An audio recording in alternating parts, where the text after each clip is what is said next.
गुजरात सरकार अब uniform civil code लागू करने जा रही है।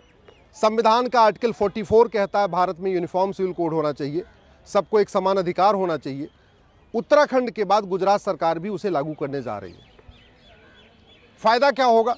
फायदा ये होगा कि जो विदेशी कुरीतियां हैं वो खत्म होंगी।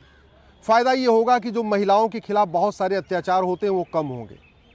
यूनिफॉर्म सिविल कोड लागू होने से गुजरात में बाल विवाह सबके लिए अपराध हो जाएगा, बहु विवाह करना सबके लिए अपराध हो जाएगा, हलाला एक गंभीर अपराध हो जाएगा, मुताह भी एक गंभीर अपराध हो जाएगा, मिस्यार भी गंभीर अपराध हो जाएगा। भारत में जो कुरीतियां आई उनके खिलाफ कानून बना, उनको अपराध घोषित किया गया कानून बना के। सती प्रथा भारत में कुरीति शुरू हुई तो कानून बन गया, छुआछूत कुरीति शुरू हुई तो कानून बना। लेकिन जो कुरीतियां मुगलों के साथ में आई थी उन कुरीतियों को खत्म करने के लिए कानून नहीं बना।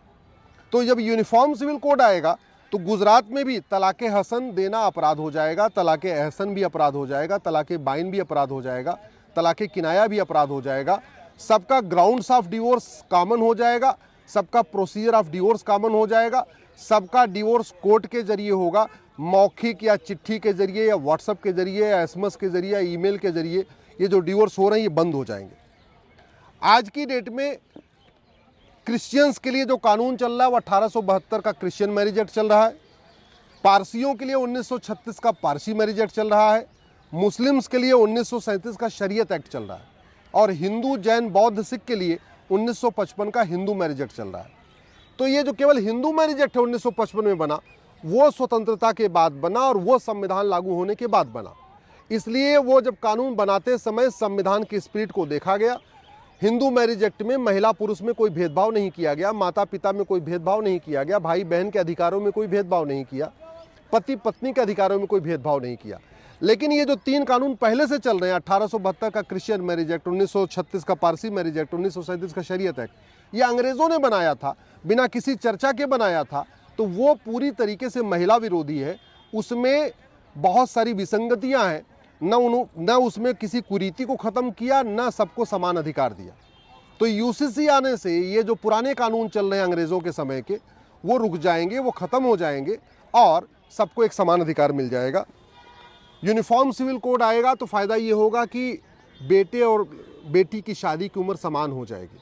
अभी हिंदू, जैन, बौद्ध, सिख के लिए शादी की उम्र बेटियों की 18 साल है मिनिमम एज, और बेटों की शादी की मिनिमम एज जो है 21 साल है। लेकिन ये सब पे लागू नहीं होता है। यूनिफॉर्म सिविल कोड आएगा तो जो मिनिमम एज है वो सबके लिए एक समान लागू होगी, सबके लिए एक समान हो जाएगी। विवाह का रजिस्ट्रेशन कंपलसरी हो जाएगा, अभी नहीं है। डाइवोर्स का जो ग्राउंड है, विवाह विच्छेद का ग्राउंड है, जो तलाक का ग्राउंड है, वो बाकायदा लिखित में हो जाएगा, कोडिफाइड हो जाएगा। अगर कोड होने पे डिवोर्स होगा, नपुंसकता के आधार पे डिवोर्स होगा, बाझपन के आधार पे डिवोर्स होगा, जो भी होगा वो कोडिफाइड हो जाएगा, सबके लिए लिखित में हो जाएगा। उससे अलावा आप डिवोर्स नहीं दे पाएंगे, चाहे वो मानसिक क्रूरता के आधार पे हो या जिसके आधार पे हो। डाइवोर्स का प्रोसेस एक समान हो जाएगा। फिर ये जितने बाहर चलते हैं ना, कोर्ट के बाहर वाले तलाक, वो बंद हो जाएंगे। सबको कोर्ट जाना पड़ेगा, कोर्ट के जरिए होगा, फैमिली कोर्ट के जरिए होगा। गुजारा भत्ता का फार्मूला सबके लिए एक समान हो जाएगा। गुजारा भत्ता किसको मिलेगा, किसको नहीं मिलेगा, वो भी एक जैसा हो जाएगा। गोद लेने की प्रक्रिया सबकी एक समान हो जाएगी।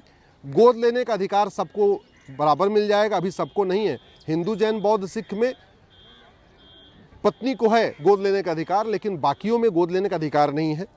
इसी तरीके से विरासत का अधिकार, जो माता पिता की प्रॉपर्टी में अधिकार मिलता है, वो भी बेटे बेटी को एक समान हो जाएगा, पति पत्नी को एक समान हो जाएगा। वसीयत का अधिकार भी सबको एक समान हो जाएगा। सबसे बड़ी बात, एक पति और एक पत्नी का नियम सब पे लागू हो जाएगा। इतना ऑलरेडी उत्तराखंड में हो चुका है। मैं गुजरात सरकार से मांग करूंगा कि जो यूसीसी बना रहे हैं उसमें हम दो हमारे दो भी लागू कर दें। फिर अलग से जनसंख्या नियंत्रण कानून नहीं बनाना पड़ेगा। और ज़रूरत भी है इस समय, क्योंकि जनसंख्या विस्फोट के कारण बहुत सारी समस्याएं हो रही हैं। संविधान निर्माताओं ने 1948 में इस पर चर्चा किया था, यूनिफॉर्म सिविल कोड के ऊपर। 23 नवंबर 1948 को इस पर चर्चा शुरू हुई। और फिर संविधान निर्माताओं ने कहा कि चूंकि भारत का विभाजन मजहब के आधार पर हो चुका है, जिसको मजहबी कानून चाहिए था वो ऑलरेडी पाकिस्तान जा चुके हैं। जो लोग भारत में हैं इनके लिए अब मजहब के आधार पर कोई अलग से स्कीम नहीं होगी। न मजहब के आधार पर नियम होगा, न मजहब के आधार पर कानून होगा, न मजहब के आधार पर कोई बोर्ड होगा, न मजहब के आधार पर ट्रिब्यूनल होगा। न मजहब के आधार पर कोई आयोग होगा, न मजहब के आधार पर कोई मंत्रालय होगा, न मजहब के आधार पर कोई लोन होगा, न मजहब के आधार पर कोई वजीफा होगा, कोई मजहब रिलीजियस बेस पे कुछ भी नहीं होगा।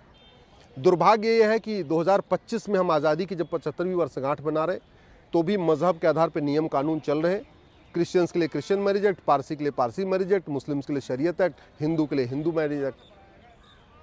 मजहब के आधार पे वक्फ बोर्ड भी चल रहा है, मजहब के आधार पे वक्फ ट्रिब्यूनल भी चल रहा है, मजहब के आधार पे योजनाएं चल रही हैं, मजहब के आधार पे माइनॉरिटी फिल्म मिनिस्ट्री चल रही है, मजहब के आधार पे माइनॉरिटी कमीशन चल रहा है। सब कुछ मजहब के आधार पर चल रहा है। मैं आशा करता हूँ ये बहुत जल्दी ख़त्म होगा। उत्तराखंड में ऑलरेडी यूसीसी लागू हो चुका है, गुजरात सरकार उसको करने जा रही है। वैसे ज़्यादा अच्छा होता कि ये पार्लियामेंट में यूनिफॉर्म सिविल कोड लागू होता, जिससे पूरे देश में एक साथ ही लागू हो जाता। लेकिन अगर पार्लियामेंट से नहीं भी आ रहा है तो ये राज्यवार भी अच्छा है कि भाई उत्तराखंड में लागू हो गया, अब इसके बाद गुजरात करेगी।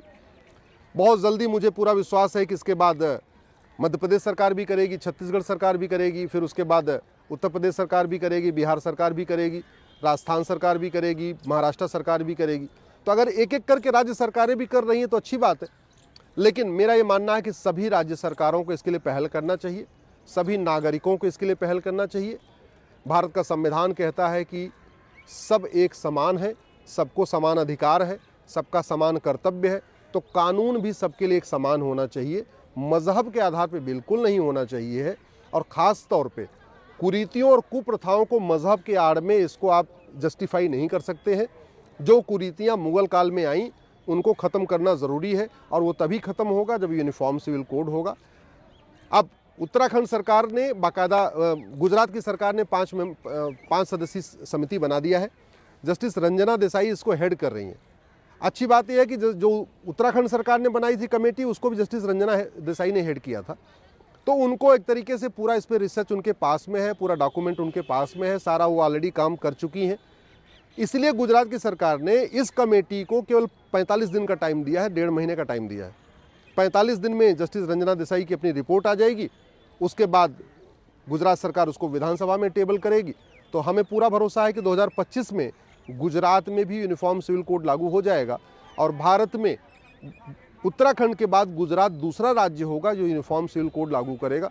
और जब इन 2 राज्यों में आ जाएगा तो ये भी हो सकता है कि कल को फिर बाकी राज्य लाएं और सीधे सीधे इसको पार्लियामेंट में इंट्रोड्यूस करके पार्लियामेंट से सीधे पास करा दिया जाए और पूरे देश में लागू हो जाए।